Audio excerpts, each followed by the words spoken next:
히브리서 2장 11절 한 절 두 번 읽겠습니다. 시작. 거룩하게 하시는 자와 거룩하게 함을 입은 자들이 다 하나에서 난지라. 그러므로 형제라 부르시기를 부끄러워 아니하시고, 거룩하게 하시는 자와 거룩하게 함을 입은 자들이 다 하나에서 난지라. 그러므로 형제라 부르시기를 부끄러워 아니하시고. 아멘. 거룩하게 하시는 자가 누구시죠? 예수님. 예수 그리스도가 되시고, 거룩하게 함을 입은 자들은 우리죠. 예수님을 믿고 거룩함을 입었습니다. 그래서 예수님은 이제 의로우신 분이고, 우리는 의롭다함을 얻은 자들이죠. 그래서 질적으로는 완전히 다릅니다. 우리는 죄에 빠져서 정욕에 물든 자들이었고, 예수님은 육체로 오셨지만 죄가 없으신 완전히 성결하신 분이고, 우리는 더러운 자였는데 예수님의 공로로, 예수님을 믿음으로 우리가 거룩해졌어요. 예수님처럼. 그러니까 거룩한 예수님과 거룩함을 입은 우리가 같아졌어요. 영적으로는 완전히 같은 거룩함을 입게 되었습니다. 어떻게? 그 거룩하신 아들의 영을 우리가 받아서. 육신의 신분으로 보면 도저히 감당할 수 없는 그런 죄인 중에 죄인이요 미천한 자지만, 영적으로 보면 완전히 예수님과, 예수님 그 아들의 영을 받았기 때문에 예수님과 동등한 그런 거룩함을 갖게 되었어요. 할렐루야. 얼마나 이것이 큰 영광이고 은혜입니까? 그 거룩하게 하시는 자와 거룩하게 함을 입은 자들이 다 하나에서 난지라. 하나에서 난지라. 그 하나가 바로 하나님 아버지로 말미암아 났기 때문에 그냥 한 가족이 되었다는 것이죠. 한 가족. 그래서 예수님이 우리를 형제라 부르시기를 부끄러워하지 아니하신다, 이렇게 말씀하셨어요. 우리가 예수님을 볼 때는 도저히 정말 감당할 수 없는 하나님이시죠. 정말 죄인이 하나님을 뵈면 죽는다는 그 구약 시대라면 정말 예수님 오시면 피해야 될 그런 죄 중에 물든 자였는데, 예수님의 영을 받아서 영적으로 동등한 수준이 되었어요. 주님이 내려오시고, 그래서 주님과 같은 형제가 됐습니다. 형제가. 주님이 우리를 형제라 부르시기를 부끄러워 아니하신다. 당당히 우리를 형제라고 불러주신다는 거예요. 형제의 특징이 무엇입니까? 먼저 나고 나중 나서 나이 차이는 있지만 다 같은 반열이죠. 우리도 이렇게 친척지간이 있지만 큰아버지의 큰아들과 막내의 막내 아들 차이는 거의 한 세대가 벌어질 때도 있습니다. 저도 저보다 나이 어린 삼촌이 있었어요. 어릴 때 그런 걸 잘 천수를 몰라가지고 뭐 삼촌이라고는 알았지만 제 눈에는 저보다 어린 사람이니까 반말하다가 걸려가지고 들켜가지고 굉장히 혼난 적이 있었습니다.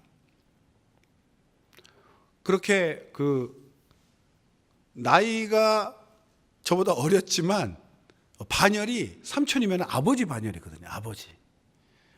이건 초월할 수 없는 거예요.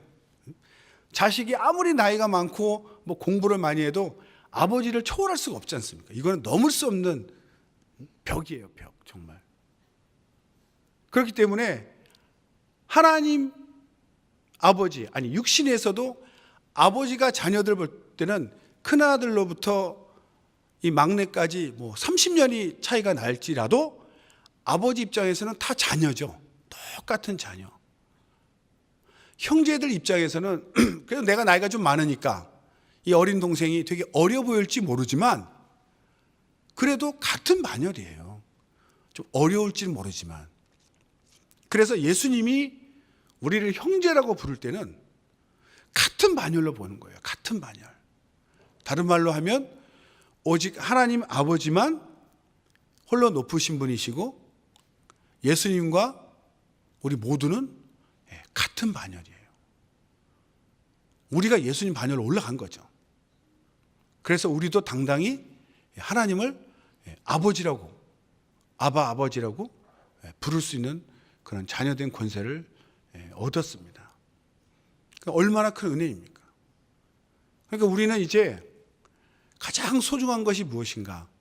하나님께서 원하시는 것은 예수님의 그 영, 아들의 영을 우리에게 각각 주어서 우리 모두를 하나님의 자녀, 다른 말로 똑같은 반열의 형제로, 자매로 이렇게 삼아 주신 거예요.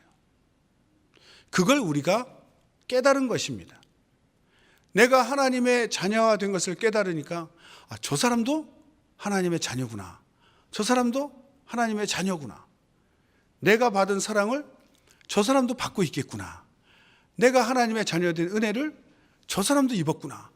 그러니까 같은 예수 믿는 형제 자매들을 볼 때는 똑같은 반열이요, 높고 낮음이 없고 내가 받은 사랑을 저도 받았으니까 하나님이 나를 귀하게 여기시는 것처럼 저 사람도 하나님이 귀하게 여기시는구나. 그걸 깨닫게 됐다는 거죠. 내가 하나님의 사랑을 체험하지 못하고 하나님을 두려워하거나 잘못 알고 있으면 다른 그리스도인을 볼 때도 그렇게 생각합니다. 그러나 내가 사랑을 받았고 내가 하나님의 자녀된 그 귀한 존재라는 것을 깨달은 사람은 그럼 똑같이 저 사람도 그렇게 하나님의 사랑을 받고 있겠구나. 그러니까 소중히 여기는 거죠. 육신의 관계에 있어도 이 철들었다는 표현을 쓰죠. 제가 많이 쓰는 표현인데 그 부모의 마음을 깨달을 때가 바로 철들었다 이렇게 얘기합니다.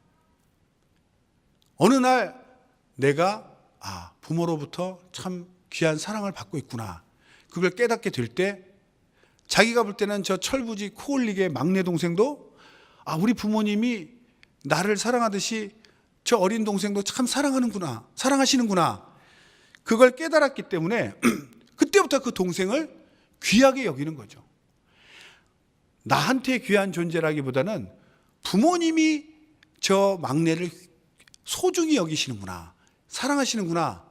그걸 깨달았기 때문에 부모님이 귀하게 여기시니 내가 당연히 잘 돌봐줘야 되지 않겠는가. 그럴 때 바로 철들었다고 하는 거죠. 우리가 그리스도인이 되고 하나님의 사랑을 체험하고 자녀가 된 그 귀한 은혜를, 그 사랑을 체험한 사람은 다른 그리스도인을 볼 때마다 저 사람도 하나님이 귀하게 여기시는구나. 얼마나 소중한 사람인가. 그래서 내가 육신적으로 볼 때는 별로 관심도 없고 사랑이 없을지라도 영적으로, 영감으로 보니까 저 영혼은 참 귀한 영혼이다. 그래서 그 사람을 소중히 여기고 귀하게 여기는 것입니다. 하나님은 그걸 원하시는 거예요. 우리에게. 예수님이 내가 너희를 사랑한 것 같이 너희도 서로 사랑하라. 이렇게 계명을 주셨죠. 예수님이 이 땅에 오셔서 우리 죄를 위해서 십자가에서 목숨을 내놓고 죽으셨어요. 예수님은 하나님 아버지를 나타내신 분입니다. 나를 본 자는 아버지를 보았고 내가 너에게 이른 말이 스스로 하는 것이 아니라 아버지께서 내 안에 계셔서 그의 일을 하시는 것이라. 이렇게 말씀하셨잖아요. 그러니까 예수님이 십자가에 달려 죽으셨다는 것은 하나님이 인간을 사랑하셔서 대신 인간을 위해서 죽으신 그 아버지의 마음을 그대로 아들이 이 땅의 사람들 앞에 나타내 주신 것이에요. 그래서 예수님을 보고 하나님이 어찌 원수된 인간들을 위해서 죽어주실 수 있는가. 그 감당할 수 없는 사랑을 이 땅에서 보여주시고 그걸 우리가 체험한 것이죠. 그러니까 그 사랑을 받은 사람들은 당연히 서로 사랑하지 않을 수가 없는 거죠. 이렇게 하나님이 한 영혼 한 영혼을 사랑하셔서 목숨까지 내주셨는데 내 영혼의 값어치는 하나님의 아들의 피값으로 나를 구원하셨기 때문에 내 영혼이나 다른 그리스도인의 영혼이나 다 세상의 어떤 것으로도 살 수 없는 가장 귀한 가치 있는 영혼이라는 것을 깨달았기 때문에 정말 귀하게 여길 수밖에 없습니다. 그걸 못 깨달으면, 그 하나님 아버지의 마음을 모르면 이제 자기 생각, 자기 판단으로 서로를 보는 거죠. 세상에서는 사람을 판단할 때 어떤 기능, 역할, 돈 많이 버냐, 뭐 권세가 높으냐, 뭘 잘하냐, 그런 것으로 사람을 판단하기 때문에 그것은 사랑으로 보는 것이 아니라 기능적으로 보는 거죠. 그러니까 뭐가 좀 부족하고 연약하면은 이렇게 좀 낮게 보고 천하게 보고 멸시하고 무시합니다. 그러나 주님의 계명은 내가 너희를 사랑한 것 같이 서로 사랑하라. 이것은 하나님께서 너희들을 위해서 목숨까지 버리면서 사랑하고 그 결과가 구원해 주셨으니 너희도 그 사랑을 받았느냐? 그럼 그 사랑을 서로 실천하라는 거예요. 서로 실천하라. 내게로 하나님께로부터 받은 사랑을 서로 실천해라. 나누어라. 이것이죠. 그러니까 사랑하지 않는 자는 하나님을 모르는 자라고 요한일서에 나와 있죠. 하나님을 본 사람은 없지만 하나님의 사랑을 깨닫고 사랑을 실천하는 사람은 바로 하나님을 아는 자고, 하나님을 믿는다 하면서도 사랑하지 못하는 사람은 실제로 하나님을 모르는 자다. 주님은 그걸 말씀하신 거죠. 내가 하나님의 사랑을 받았다면 너희도 서로 사랑하라. 이것이 주님의 계명이죠. 하나님께로부터 받은 사랑을 서로 간에 나누는 것. 그런데 제가 좀 슬픈 생각이 들었는데요. 교회에 오면 기본적으로 교회라는 것은 예수님의 피를 힘입어 거듭난 아들의 영을 다 받아서 하나님의 자녀가 된, 서로 형제 자매가 된 사람들이 모인 곳입니다. 그러니까 아주 거대한 숫자의 가족이에요, 가족. 아무리 숫자가 많을지라도 다 형제 자매고 아버지 한 분을 모신 아주 어마어마한 규모의 가족인 거죠.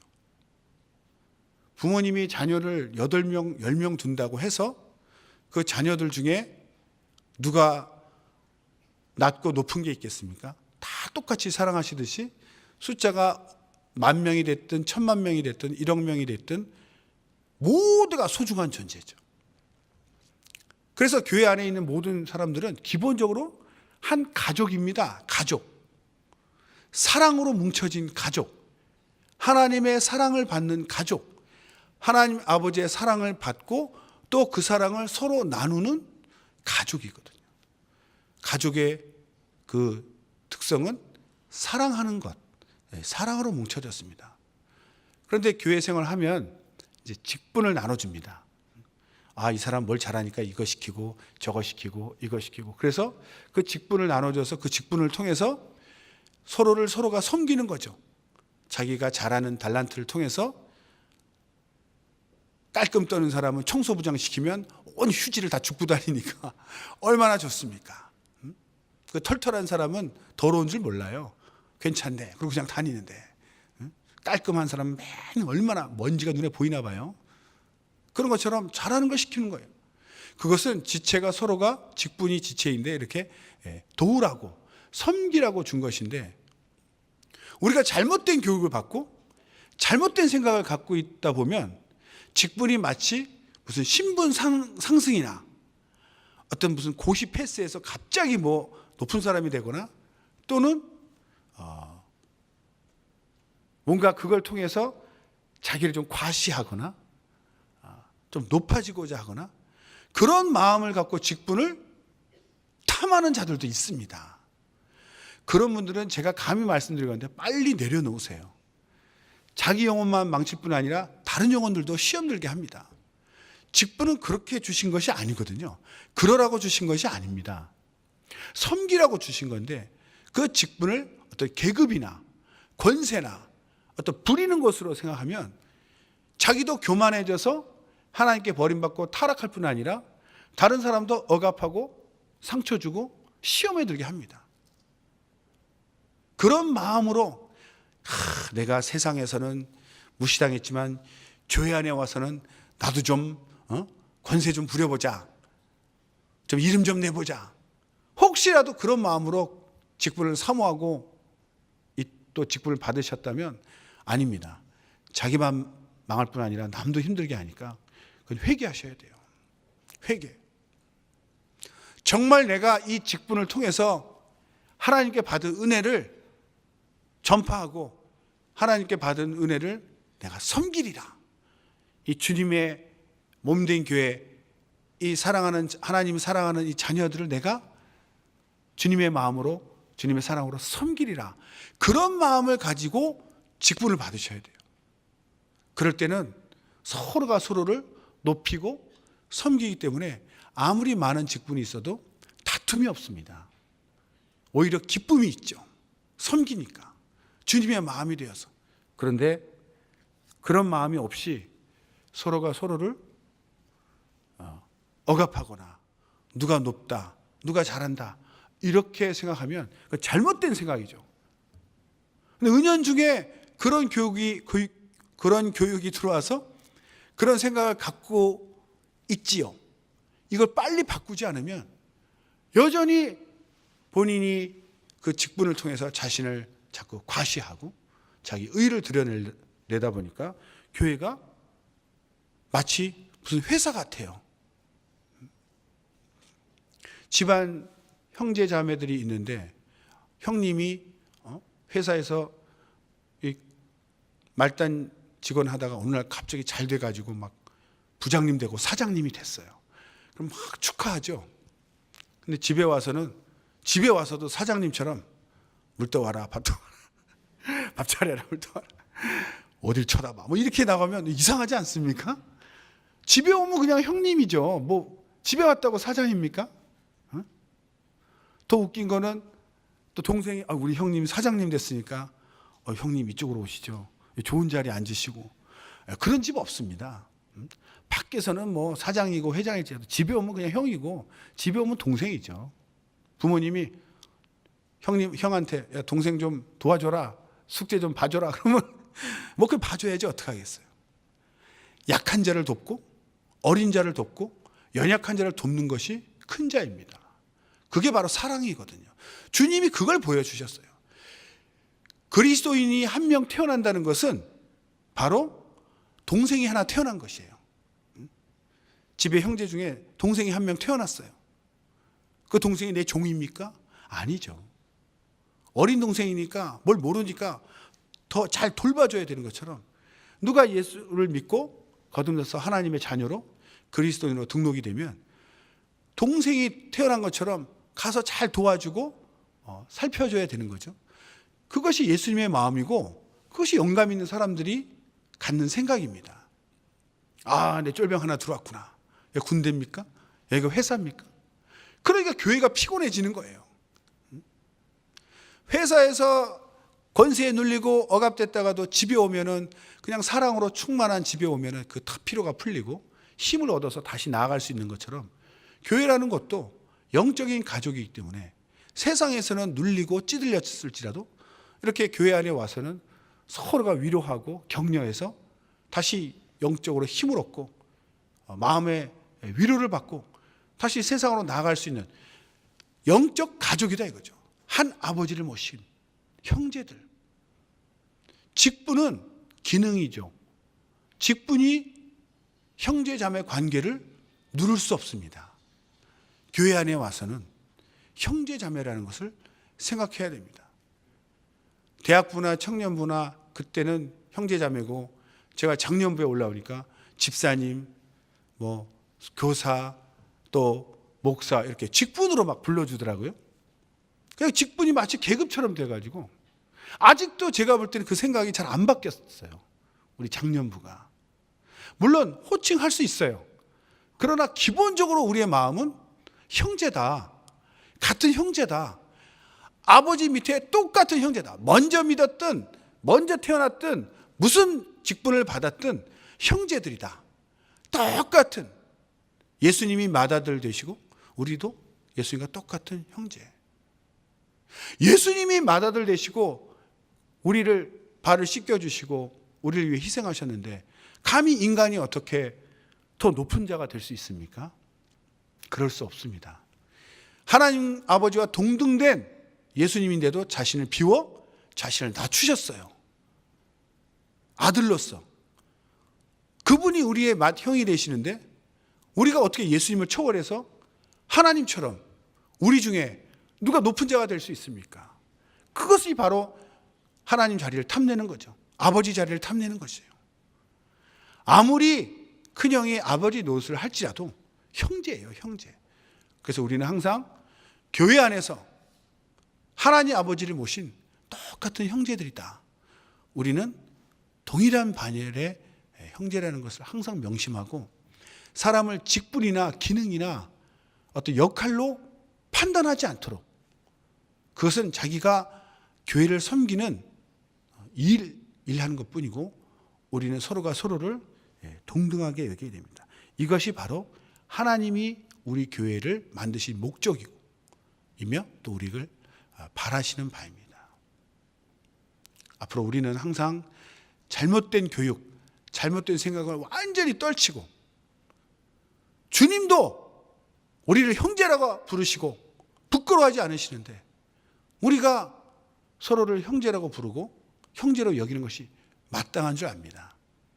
이 생각으로 서로를 섬기시고 사랑하셔서 정말 자기가 큰 자라면 자기가 먼저 믿은 자라면 믿음이 깊은 자라면 연약한 자를 어린 동생, 연약한 자, 어린 동생이라 생각하고 그 어린 동생을 우리보다 큰 자보다 더 불쌍히 여기시는 하나님 아버지의 마음을 알고 영적으로 철든 형이 되어서 어린 영혼, 불쌍한 영혼, 연약한 영혼, 아무것도 모르고 방황하는 영혼들, 죄 짓는 영혼들 잘 돌봐주시기를 예수님으로 축원합니다.